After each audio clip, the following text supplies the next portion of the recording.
Hey, let me ask you something unsettling before we even get started today. When do you think a war actually begins?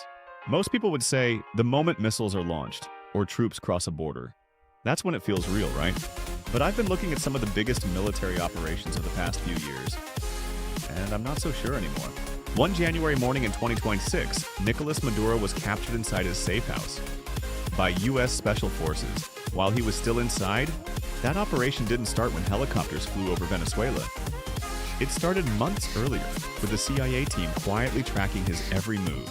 Then there's El Mencho, one of the most wanted drug lords alive, killed in February 2026 in a Mexican military raid.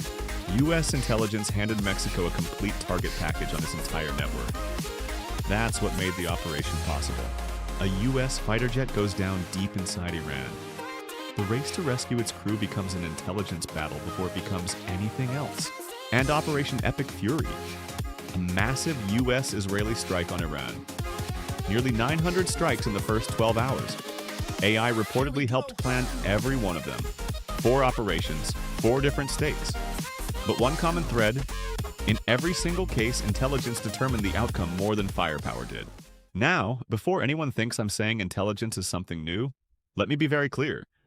Smart people have always known information wins wars. Alan Turing, Bletchley Park, World War II. He cracked Germany's Enigma cipher, and historians say it shortened the war by years.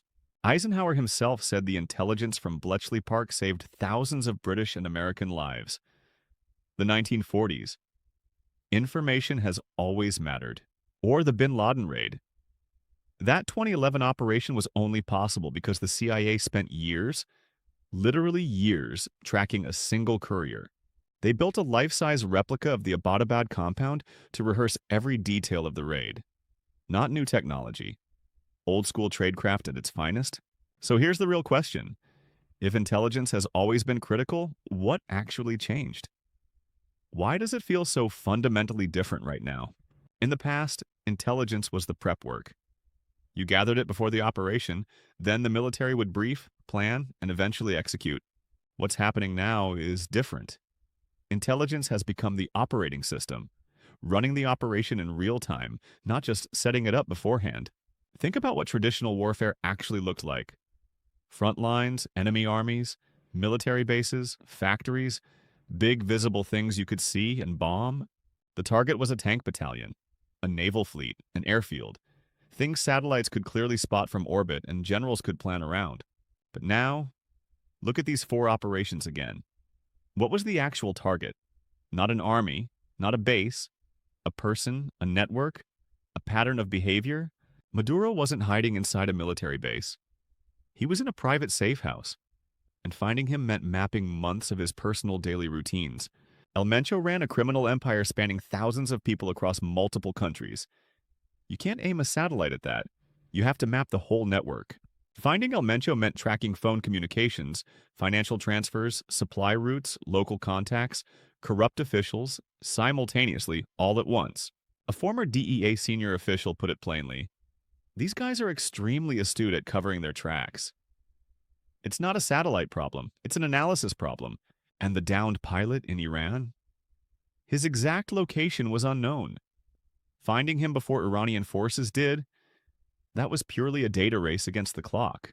The pattern is clear. Modern targets aren't armies on a map. They're hidden inside networks of people, money, communications, and movement. Intelligence finds them.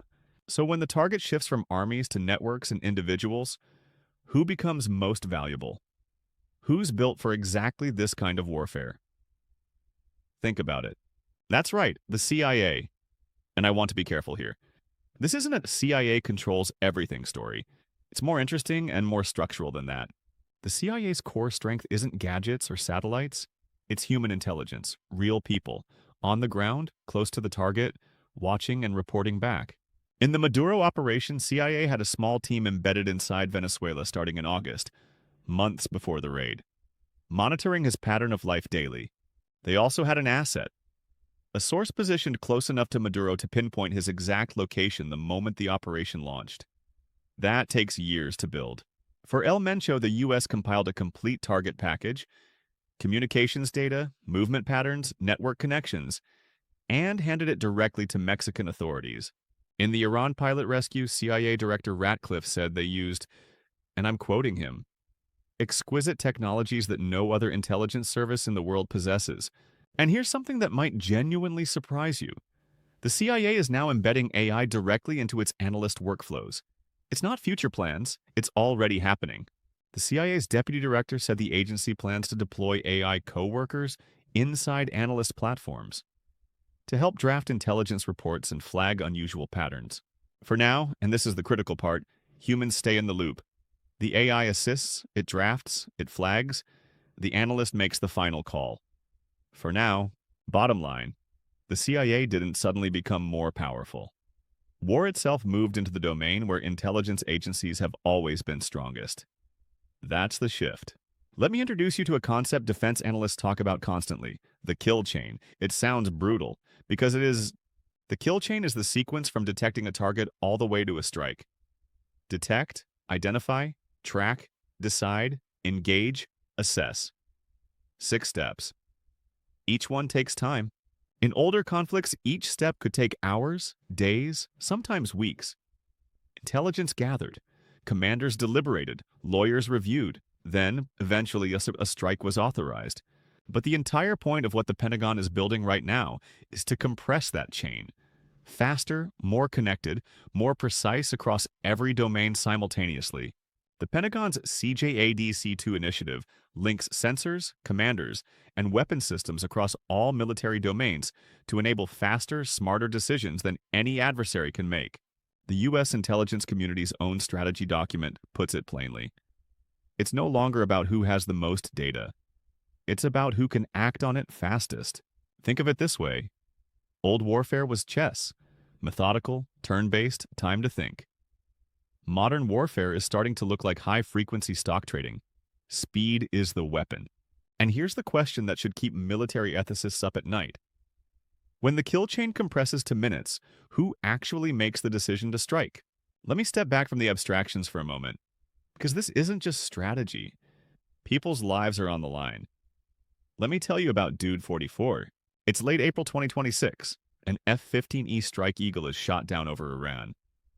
2 crew members eject somewhere in mountainous terrain deep inside Iranian territory.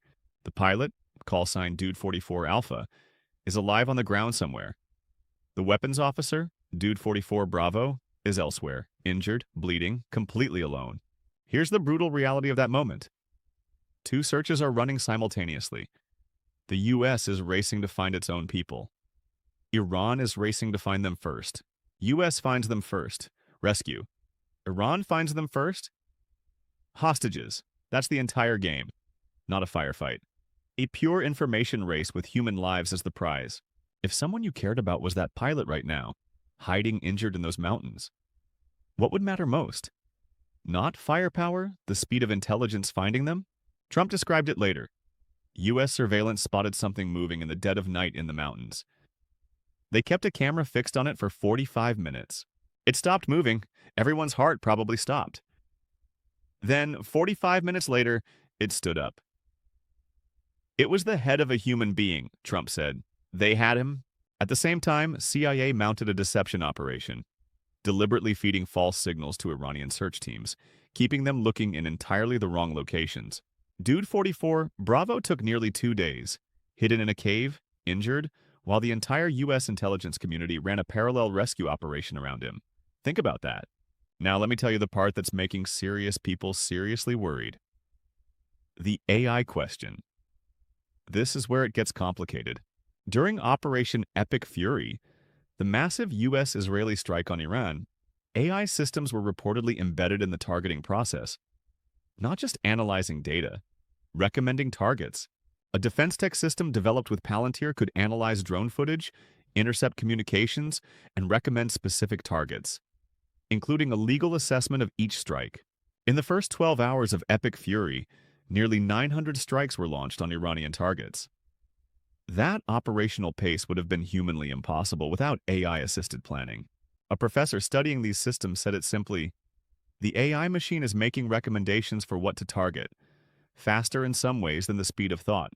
Speed and scale, simultaneously.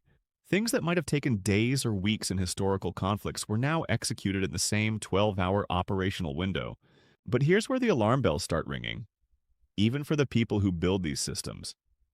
There's a concept called decision compression, and it's exactly what it sounds like. When AI floods a commander with targeting recommendations in seconds, complete with legal justifications and weapon suggestions, the time left for real human judgment shrinks dramatically. The human technically still approves the strike. But are they genuinely deciding? Or just pressing a button to confirm what a machine already concluded?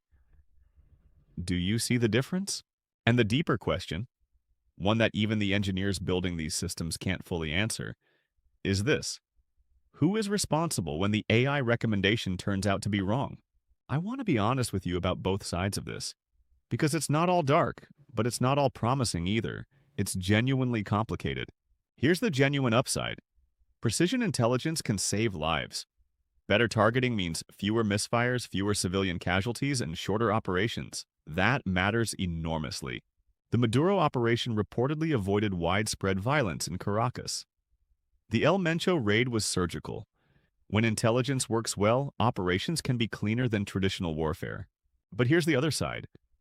If the intelligence is wrong, if the AI identifies the wrong target, these systems will strike faster, harder, and more confidently than ever before. During Epic Fury, a missile struck near a school in southern Iran. 165 people were killed, many of them children. The U.S. military said it was looking into the reports. And when AI is embedded in the targeting decision, and something goes catastrophically wrong, who is legally and morally responsible? The commander? The algorithm? The company? There's also the sovereignty problem. When U.S. intelligence mapped El Mencho's entire network and handed Mexico a complete target package, was that support, or was it something else? Mexico said they planned and ran the operation themselves, but the intelligence that made it possible came entirely from the United States. That line is far blurrier than it looks. So let me bring this all the way back to where we started. When does a war actually begin? I think the answer is genuinely disturbing. It begins long before the first missile. It begins when a satellite locks onto someone's car. When a phone call gets flagged by a pattern recognition algorithm.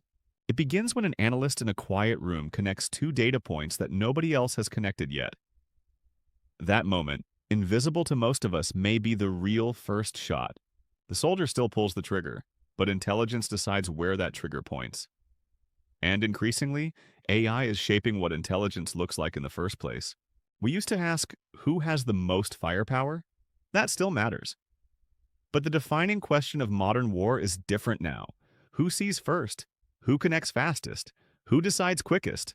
And the hardest question, the one that should follow us into every election cycle, every arms treaty, every congressional hearing on AI, is this.